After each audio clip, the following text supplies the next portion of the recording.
Guys, kunting kaalaman guys para sa mga baguhan nating mason ay tuturo natin kung paano mag-layout ng may mga nosing guys. So ito guys, umpisa natin dito sa batak. So ito guys, para makuha natin yung kadiretsuhan ng ating palitada, pakita natin. So ito guys, lagay tayo ng batak. Tapos ang ating mga layout ay dito. Kasi span guys. So tuturo natin guys. Yan. So ito guys yung sukat. Ilan? Nasukatin mo? Sige. 4.7. 4.7. Paano lang? 4.5. Sige. Lagay mo ng ano? 5 cm. Dito. 5 cm ba dito? 5 cm.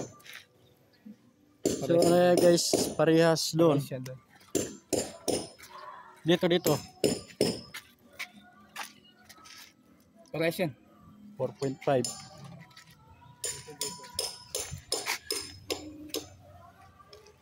Okay.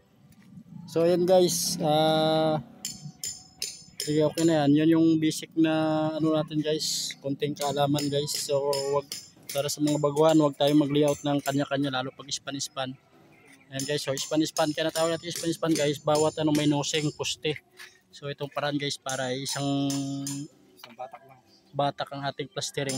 Babatakan natin ng diretso at doon natin kukunin yung sukat. So thank you for watching guys.